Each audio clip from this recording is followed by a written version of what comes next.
Bună, dragii mei, bine ați venit, bine ați revenit. Sunt Meme și ca de fiecare dată înainte de a începe vă reamintesc cât de minunat și de puternici sunteți. Astăzi vin alături de voi pentru a vedea ce ne spune la nivel de potențial energia din acest sfârșit de săptămână. Însă luați în considerare faptul că timpul este fluid și s-ar putea ca informațiile de aici să rezoneze cu voi și altă dată. Săptămâna viitoare s-ar putea ca luni și marți să nu am posibilitatea să postez niciun clip pe YouTube pentru că voi fi foarte ocupată cu cea mică, mergem în niște excursii prin grădiniță, sunt părinte însoțitor și nu știu cât timp îmi rămâne la dispoziție pentru a edita emisiunile, dar vestea bună este că m-am apucat să filmez zodiile pentru luna viitoare. În curând vor apărea toate aici pe canal. Voi încerca din răzputeri să filmez totuși emisiunea pentru energia din săptămâna ce urmează, însă în cazul în care nu reușesc, am doar atenția îndreptată către alte lucruri momentan. Să vedem acum ce ne spune energia la nivel de potențial din această perioadă. Am spus la început de săptămână că vom avea un aspect foarte, foarte interesant între Saturn și Pluton. Nu prea se întâmplă acest lucru, Saturn este în Berbec, Pluton este în Vărsător, iar această energie este practic aspectul central al sfârșitului de săptămână. Nu este un aspect care se formează oricând. Planeta disciplinei Saturn și a responsabilității și a structurii se află acum în Berbec, semnul curajului, semnul inițiativei, iar Pluton, planeta transformării profunde, a puterii și a regenerării, se află în Vărsător, semnul inovației colective și al schimbării sistemice. Dialogul dintre aceste două arhetipuri în acest moment este unul de cooperare constructivă. Cei doi titani, cele două forțe uriașe, nu se ciocnesc, ele se susțin în acest moment, ceea ce este magnific. La nivel mondial, această energie poate marca momente în care instituțiile, guvernele care au trecut prin perioade de criză sau de reformă încep să își găsească o nouă formă, se mai calmează apele. Este o energie de consolidare inteligentă, nu una de revoluție bruscă. Este un weekend mai liniștit, cel puțin din punct de vedere astrologic. La nivel individual, personal, Saturn și Pluton ne oferă exact ceea ce avem nevoie pentru a transforma o intenție în realitate, dar prin disciplină, concentrare, dar și prin voința de a construi ceva durabil. Cine depune un efort, merită. Cam așa spune energia. Este un aspect precum cel al unui arhitect. Nu cel care visează clădirea ajunge să pășească în ea. Pășește în acea clădire cel care o construiește cărămidă după cărămidă, cu răbdare și cu viziune. Luna care reprezintă emoțiile noastre va tranzita două semne în această perioadă, semnul leului și semnul fecioarei. În primă fază ne aduce energie de expresie, bucurie, prezență autentică, ne simțim mai curajoși, mai creativi, mai generoși, mai optimiști, sărbătorim, petrecem.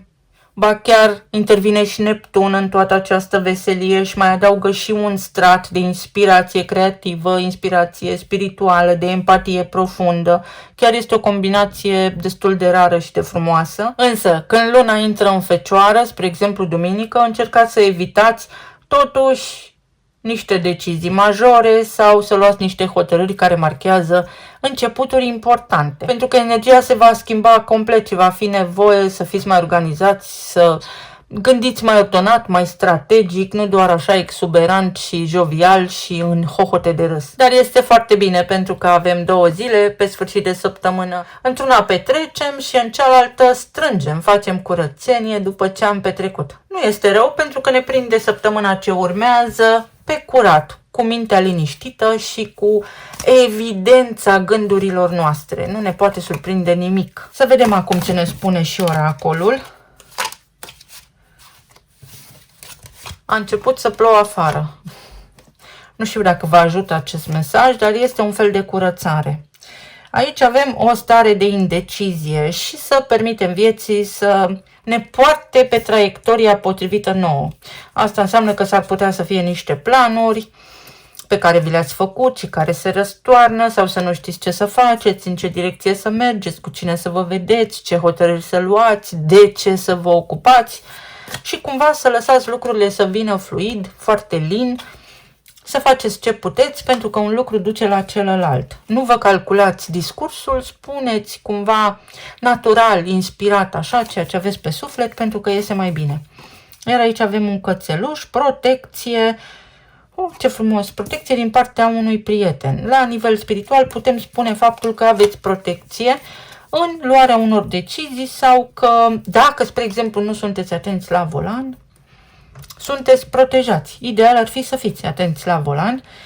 Pe de altă parte, poate fi vorba despre faptul că acum te sfătuiești cu niște prieteni dragi, cu un om în care ai încredere, despre pașii pe care îi poți face de acum înainte sau cineva ți întinde o mână de ajutor. Te scoate dintr-un impas. Ce interesant! Să mărești efortul, doza de implicare în ceea ce vrei să faci dacă vrei să ai un rezultat mai bun sau dacă vrei ca rezultatul să fie pe măsura așteptărilor tale. Interesantă energia, este cumva punct ochit, punct lovit. Foarte, foarte bine. O stare de bucurie, o stare de prezență. Uite, nu oscilați. Luați niște hotărâri intuitive sau faceți ceea ce simțiți. Nu stați foarte mult pe gânduri. Asta vă spune energia din weekend. Nu analizați, nu supraanalizați niște lucruri. Pur și simplu faceți ce simțiți. Hai să vedem. Pe zona de relații, plan material și emoțional. Ce ne aduce energia la nivel de potențial, desigur?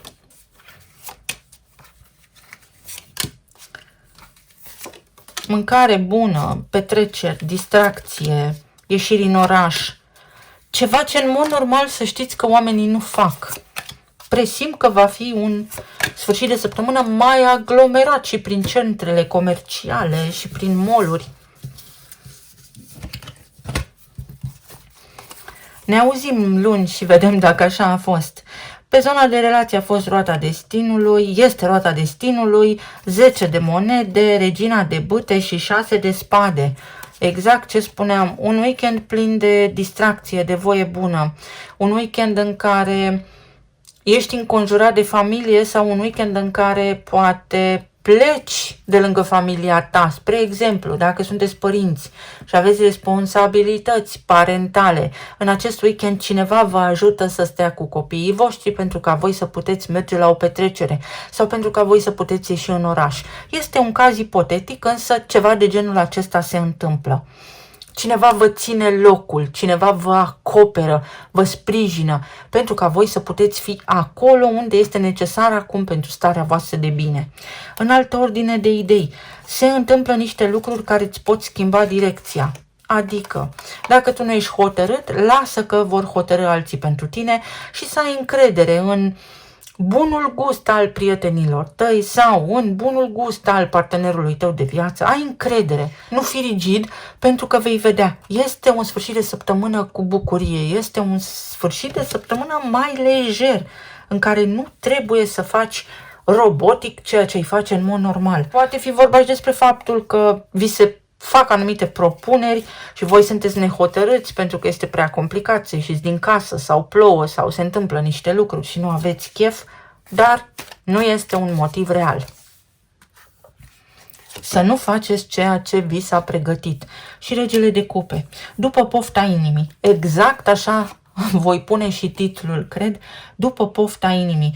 Un sfârșit de săptămână în care să faceți pofta inimii voastre, pentru că această stare de bine și această energie sigur că vă va ajuta, vă va încărca pentru următoarea perioadă, pentru zilele în care aveți de făcut lucruri importante cu multă energie bună. Și cavalerul de cupe, invitații în oraș sau poate fi vorba despre o persoană care acum prinde curaj să se miște din loc. În sfârșit știe ce vrea.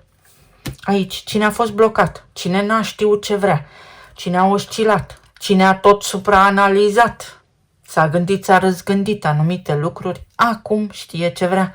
Este împins de energia momentului sau împins această persoană să știe ce vrea, să ia o decizie, să vă sune, să vă caute, să vorbiți, să planificați.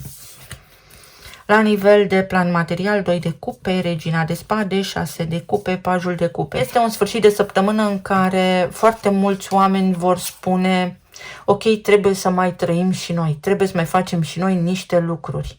Pentru unii dintre voi este, uite, o perioadă în care vă ocupați de copii dacă aveți, sau trebuie să vă ocupați și de copii, trebuie să-i ascultați și pe ei, poate cu unii faceți temele, poate pe alții îi ascultați, poate pe alții îi vizitați sau vă vizitați reciproc.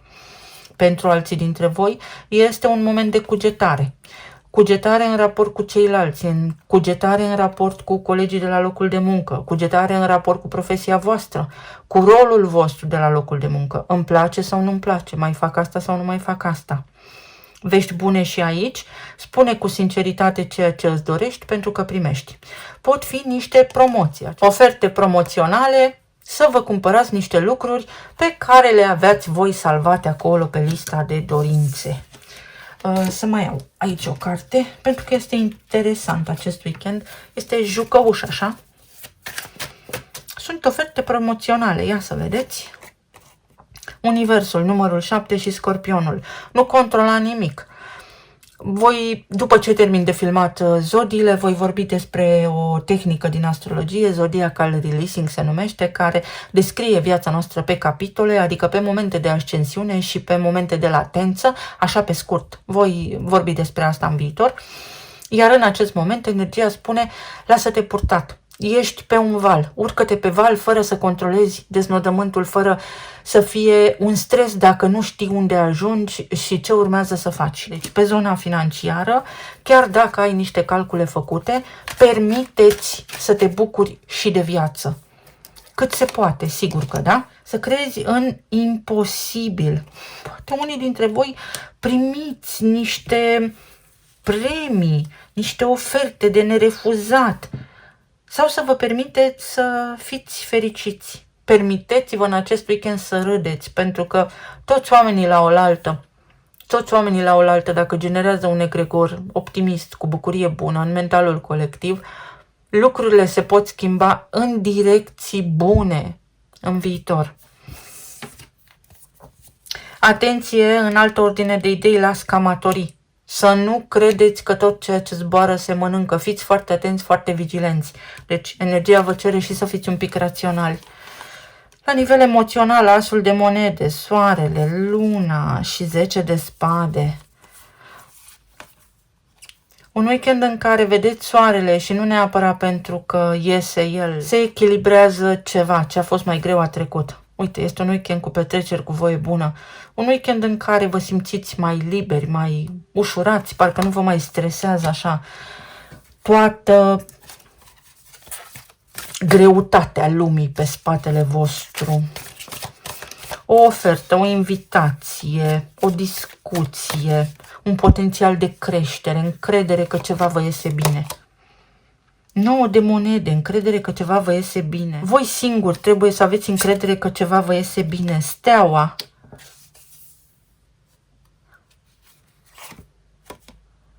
Diavolul. 7 de cupe. Saturn și Neptun sunt aici. Saturn este în aspectul acela favorabil cu Pluton. Să vă permiteți să faceți ceva pentru că nu rămâneți cu gol. Se umple acel gol. Dacă vreți să cheltuiți niște bani, îi recuperați. Dacă vreți să faceți anumite lucruri și nu le faceți acum, posibil ulterior să regretați.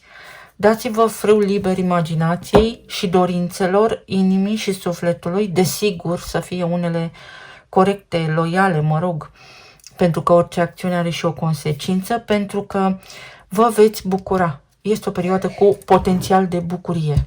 Vrem să ne spun și talismanele. Uite, ok, o oportunitate, o șansă să ieșiți în oraș, să vă bucurați, prosperitate, oferte bune de cumpărături.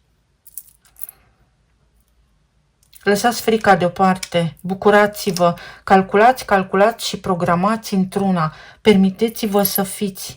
Uite, permiteți-vă să fiți. Pentru alții dintre voi este un weekend în care să vă redobândiți voi stima de sine, să vă faceți niște calcule și să vedeți că lucrurile parcă nu stau atât de complicat. Este un curaj nebun pe care aici îl are cineva. O vizită neașteptată, în unele cazuri, este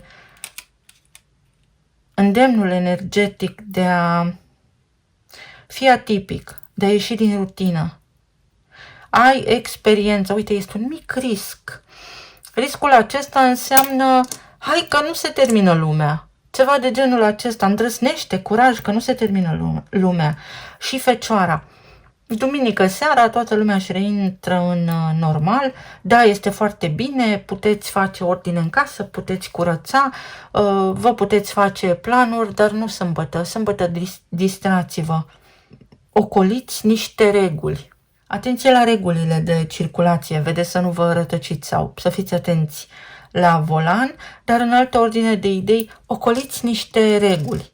Veți găsi cum, exact așa, cum se unește o linie întreruptă se unește, adică va fi mai clar ceva, vi se facilitează niște lucruri. Vă mulțumesc frumos, vă doresc distracție maximă, să fiți bine, sănătoși și iubiți și să ne auzim cu bine și săptămâna viitoare. Așa cum am spus, s-ar putea ca luni și marți să nu postez și cu toate astea, totuși, pentru că am câteva zodii filmate, s-ar putea să am timp să le editez. Ne auzim în tot cazul, vom vedea cum stau lucrurile, doar să știți că nu am pățit nimic. Să fiți bine, să ne auzim cu bine. Pa, pa!